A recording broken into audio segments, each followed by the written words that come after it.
Hey there, listeners, and welcome to Project Zero, where we hear about the journeys of some of the best project leaders in the game. My name is Alex Tuck, and I'm the host. We are here with three awesome guests, Galanda Brooker, Alex Morgan, and Martin Quatt.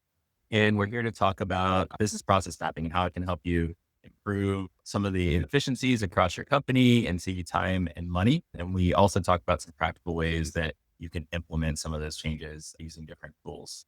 So let's go around. My name is Alex Tuck, and I'm the founder and managing principal of Tech Consulting Group. And Alex, why don't you go ahead and introduce yourself? Sure. Thanks, Alex. Happy to be here. I'm Alex Morgan. I'm a project manager in Vermont, but I also lead our IT professional services practice at Tech Consulting. I'm a certified Clickup expert, and I love witnessing business process mapping. Awesome. Thanks. And Galanda, why don't you go next? Good morning, everyone. My name is Galanda Brooker, and I am based out of Maryland. I'm a Clickup solutions expert, also a project manager, and I love taking your business processes and automating them to make your work life more efficient and transparent. All right, Martin, you go next. Yes. Hello, everyone. Great to be here with you. Again, my name is Martin Quatt. I'm in Vermont, and I am the business process consultant. Had the pleasure of working with Galanda and Alex on a number of clients, and it's been exciting to see how the theoretical turns into the practical. Great to be here with you. 60-person project management consultancy, all based in the US. And part of project management is running the actual project. But some of the adjacent things that happen around project management include getting that project management tool in place with all the right processes and automations to save you time. It also means that we can take a look at your entire business and figure out what's the most efficient way to implement your projects or operations to get the most value out of your investment. And today, I just wanted to start out, Martin, since we're talking business process mapping, for those of the folks that are attending who aren't familiar with business process mapping, can you give us like a 2-minute overview of what does business process mapping look like when they work with you? Sure. Absolutely. It really starts at the leadership level where it's been recognized that there is an opportunity or a challenge or a change of some sort to sponsor the organization to say, hey, we need to undergo an understanding of what we do and how we do it. And with that, there's a recognition of various stakeholders, typically a champion of the project who we'll work with, and we'll start to work with team members, and we'll do interviews, and we'll review documents that may have previously been created. And we'll take all of that information and we'll synthesize it into a mapping of the particular issue at play or particular process or series of processes. And these processes are always, they don't stand necessarily by themselves. They're associated with one another like a branching tree where one thing leads to another, often from a higher level with less detail to a more detailed type of business process that starts to look at each individual component and how they're connected together and who is responsible for that particular part of the process. We go through an iterative sessions where we draft based on our understanding, and then that draft we review collectively and we make modifications, getting it to the point of acceptance and understanding by the organization or the team that we're working with. Awesome. Thanks, Marty. And I like to joke, the pieces that you put together are almost a work of art more than they are the science of showing the processes. And what we can do is after the session, we can share some examples so that people can see what the before and after looks like. Elements. We lost Galanda for a second, but she's coming back in. A couple technical difficulties. But while we're waiting for her, I'd love to hear a quick fire question. What's your favorite mapping tool and why? Alex, I'd love to hear thoughts first. Yeah, sure. I'll be a shill for Clickup. It's a platform I use a lot, and I really like the integration of it. It does have a built-in whiteboarding tool, and I found there are many tools that do similar things. Miro integrates well with Clickup and other tools as well. And it's a little more intuitive and easy to use, a little more fully fleshed out. But one of the benefits of using the built-in tool in ClickUp when I'm already managing projects and processes there is you can easily convert let's say you make a diagram box to say this task is part of a process, you can easily convert that into a step in an actual process you would be using later on. But usually I find the map itself can be built in whatever interchangeable fashion you like, and the information on it is key. There are conveniences and benefits of different tools for sure, but I think whatever helps you get the job done faster, because mapping the work out really provides a lot of additional value after the fact, no matter what you're doing.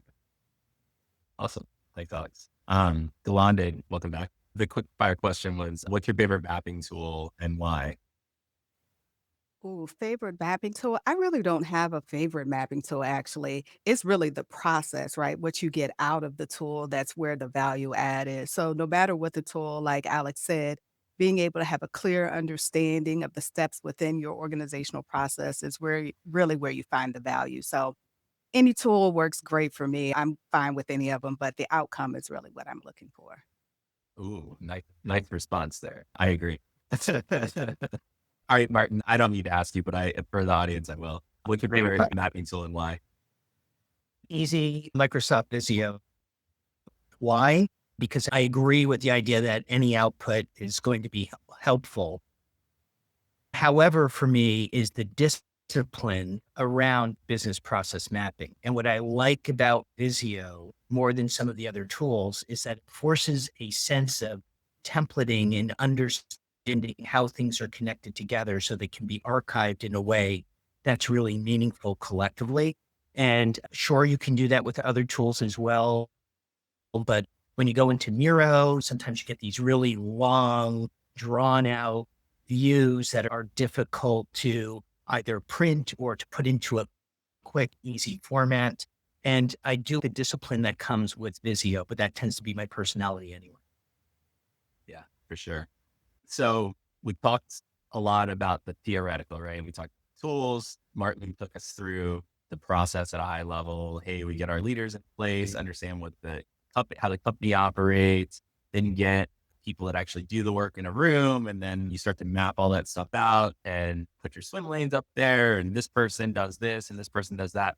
That all sounds interesting. And for someone that's never been through that process before, seems pretty ambiguous. So let's talk a little bit more with specific concrete examples, just to give people an idea of the types of processes that they could map and the value that they get from that. So let me pose you a question. Martin, if you could give a couple of examples that we've had over the past year of clients and the work that we did with them, maybe starting with CCL as an example.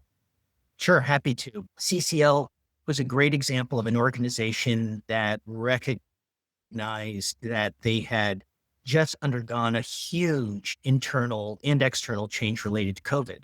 And they recognized they had staffing changes and they had delivery changes. And there were so many things that were happening dynamically that they were reacting to rather than planning for.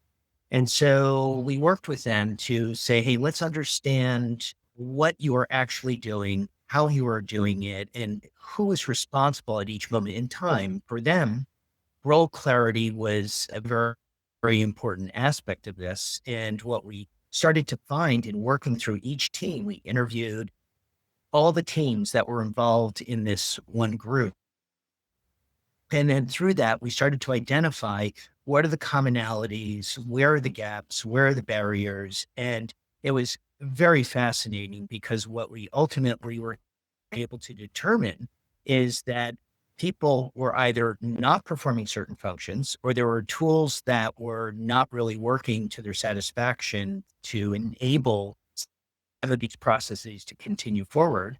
In some cases, there were positions that were just missing. So there were gaps of people who would actually handle a specific process to move it forward, all of which created these barriers and enabling or requiring multiple people to work simultaneously on each of these processes at the same time. So huge duplication of effort and much frustration.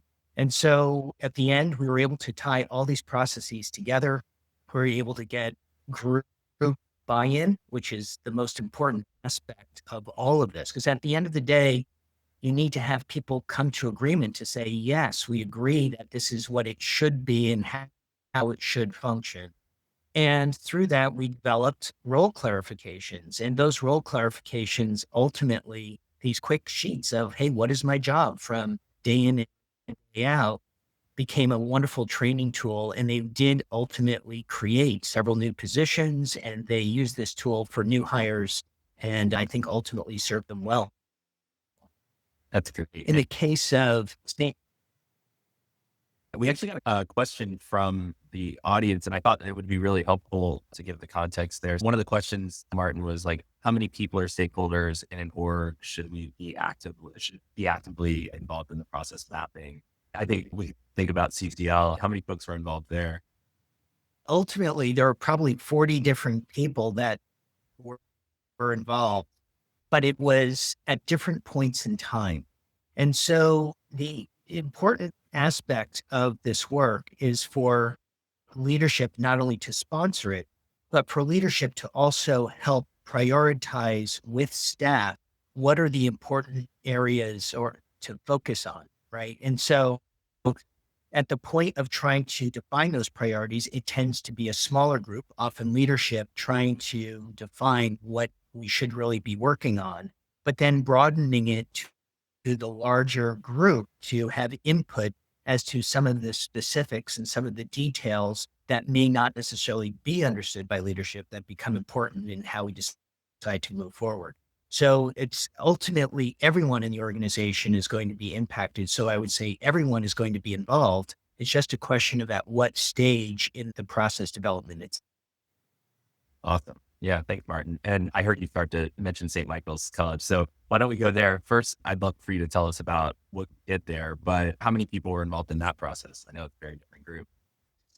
Interesting. St. Michael's College, there were two people involved. So completely different, however, also a completely different need. In the case of St. Michael's College, it was really about the college creating new centers of excellence.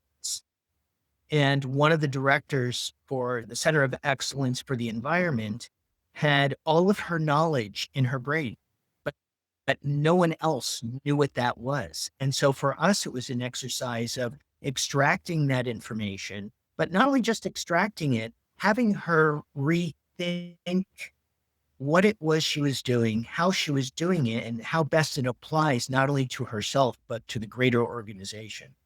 And it was fascinating to go through that process, which then Galanda and Alex continued to pick up on as part of our Clickup implementation. But it was to have her articulate the needs and the desires of the organization really required pulling out from her and listening what it is ultimately they were trying to accomplish at the end of the day and how they were going to achieve that work. That's awesome. Thanks, Martin. Yeah, and I know that St. Michael's was working with multiple colleges outside and universities outside of St. Mike's and different departments within the organization. And so even though it was only these two people, it impacted probably hundreds of people as collaborators. Exactly very true. fun. And so Martin just alluded to this, Galanda. You've been on the receiving end of some of Martin's business process mapping work.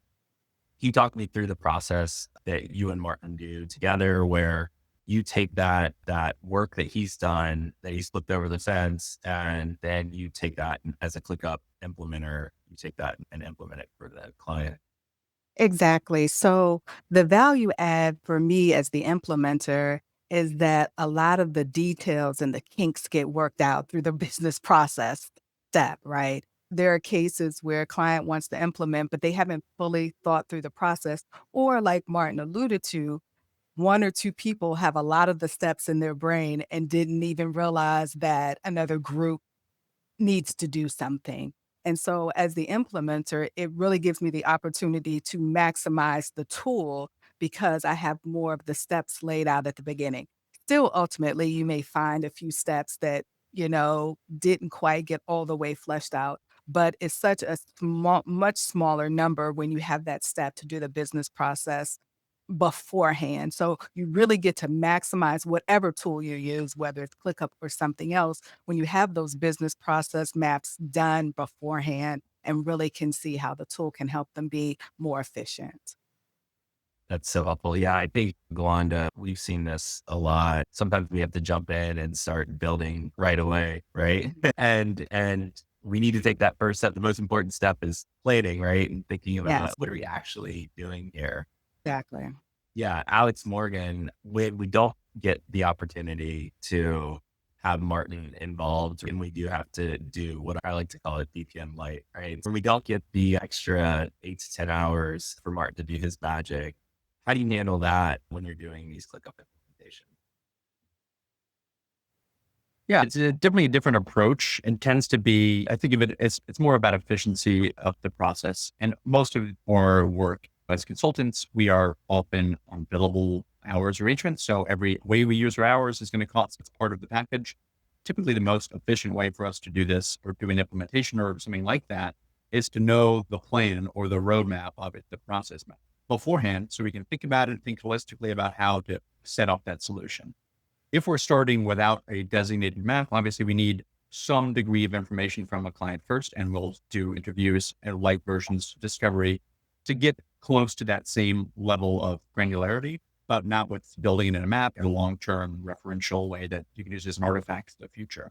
Still ultimately building a process with them. But I think that the kind of the risks inherent in, I wouldn't say it's winging it, but the lighter version, the risks inherent in that are you're not spending as much time talking to all the stakeholders that are involved to get really the perspectives of people who may not be a part of that initial discovery. And it's very liable to find out halfway through the process, oh, this entire portion of the work is not covered here because we didn't talk to that person or because they didn't think it was relevant. And usually in cases like that, you end up having to backtrack, retool things a little bit. And it's really ultimately a risk of using your hours less efficiently than you're getting less done with the same amount of time versus designating that time up front, getting all the right people in conversations so that you can make sure, hey, this person said this element. Did we cover this in another interview already, or do I need to touch on that? And getting as holistic, comprehensive as you can up front. And then obviously you dig into the weeds a little bit further with the more technical stakeholders or whatnot as you start doing it. But understanding that starting point and that ultimate map of what you're trying to do, but on both sides, client side, for them and for us, makes everything go much smoother. Yeah, thanks, Alex. Really appreciate that. We have another question from the audience. Not to generalize too much, but how long does business process project typically take? And that is a generalization for sure. But Martin, I'd love for you to give a couple of examples of. I think CCL is a great long example, and then more of a typical example for some of our quick. Sure, happy to. Really great question. And the range is pretty significant. So I'll use the state of Vermont, which the process mapping probably took about 5 years just to do one particular organization within the state of Vermont. And that was with a team of people actually doing that work. That was a incredibly rich and deep detail that was necessary to follow a lot of the regulations and rules for Medicaid in particular, but very intense. And then we'll do CCL again for one division within the organization. That took about 1.5 years, beginning to end. Although we did the majority of the work, I would say, within 6 months. And then to go back to a question earlier, how many people are involved, as we started to broaden it out to the larger teams for buy-in, that took another period of time. That was probably another 6 months, and then about another 6 months of putting it into usable formats for roles and role clarity. And then more simply, going to St. Michael's College, I think we did that work in 2 weeks, something of that nature. It was very fast, very quick, with a very defined purpose, where we outlined based on our statement of work with them, where several specific processes were identified. But for them, it was important to understand where those processes hung on the tree of all processes within the organization. And so we went backward to go from a more micro level to a much larger macro level to tie them together. But we did that within, I think it was 2 weeks. Yeah, I think you're right, Martin. That was a pretty quick one. And that was just a testament to the team that we were working with too. As a client, making your team available to do the work is just in part is actually doing the work and getting everyone Yeah, else in the it's room that commitment. together, right? It's the commitment. That leadership commitment is front and foremost for all of this to be successful. And I then would say the buy-in from the team. So the work that you do together and collectively needs to make sense, needs to resound with the team that you're working with. So it goes hand in hand. Yeah. And I'm sure that, thanks, Andrew, for that question, by the way. I'm sure, like Alex, you were also on the St. Michael's engagement and you heard some of the feedback from Martin's process. I'd love to hear what did Kristen think was like some of the biggest benefits that were gained there. Yeah, of course. It was a good opportunity for me as someone who's not the expert in the process, but I got to witness the interactions with Martin and kind of the interviews and seeing as it happened and then the product of it afterwards as Galanda and I continued to implement that work with her. So I'd say during the actual interviews, during the kind of the process of mapping with them, I don't think it's unique to this organization, but it's probably more common with us, an organization that is, or a team that is smaller or more busy, stress, things like that, which nonprofit, small businesses, pretty common, of course. But we could see the relief on her face just sitting down to talk to us because she was finally able to carve out time to think about what she has been doing, where they're going, what their goals are, just things that would be just always critical to understand and have in the back of your head all the time. And if you're moving a mile a minute, it's hard to even spend time to do that. So one kind of just the nature of forcing yourself to sit down and write down your processes to understand your own systems, your own gaps. They were certainly invaluable information that they gained just from doing it, not even implementing it afterwards. But then having that map for the future, one, we can build something concrete with her afterwards and say, this is what we're referring to. We can dig into questions. We can adjust and if we need to, of course. But ultimately, we have a map that is telling us where to go. And we know if we're moving in the right direction or not, or if we need to change things. And then maybe you do one component of that map first, and it could be a month or two process. But we know exactly where we can pick up after that as well. So one of the bigger benefits I think that they're seeing is they want to do this for the rest of the organization, which I think is great because it can clearly benefit them a lot. But we can start and stop. We can do things in chunks. Or even if you say we have an engagement and now we're done with the engagement, where do we go from here? It's already been mapped out for us. We can say, do you have the budget for this now? Do you need to wait on this? Do you have the time and capacity to do this now? Understanding where that is, it just makes the whole planning process and for your own sake, budgeting and that sort of aspect of the planning process a lot easier for you and just really instant alignment because we have it written down and we know what we're trying to do.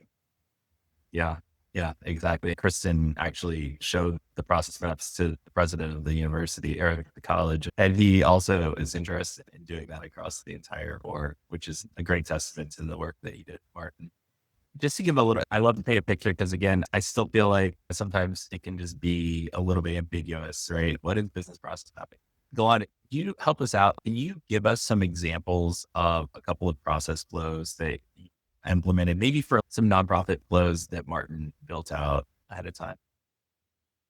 Sure. I'd actually like to share one that I did recently where the business process flow was done prior to us coming in with a organization that does humanitarian aid. So part of their process was to evaluate folks who wanted to give donations and then evaluate that across, it's a global organization. So because I had their process maps, I was able to build some workflows based on the process maps and actually I think save some time for them in meeting times because I can get a lot of information from the business process maps and then was able to just ask very specific pointed questions in the implementation of their process of evaluating possible donations and then processing those donations to delivery. So that's one that I did really recently that was extremely helpful.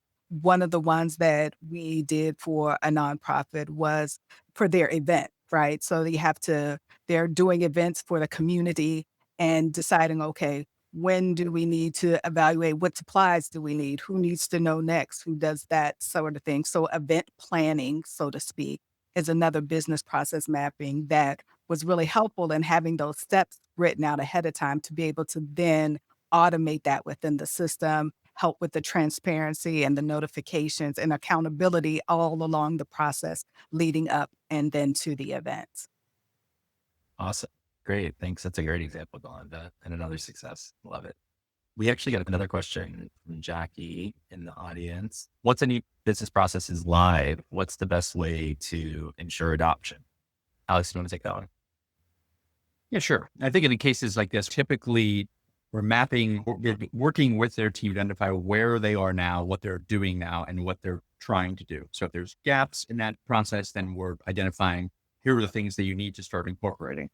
Usually, because we're already interviewing the people that are doing the work and that are overseeing the work, we should understand really the ins and outs of how they like to work. And there isn't a lot of necessarily change management going into that process because it's current state for the most part. And if there's a gap, if there's a thing we need to identify as a room for improvement, the need for that improvement is coming from the stakeholders. They're saying, here's a pain point we have, let's fix it. Not, I don't want to start doing it this other way.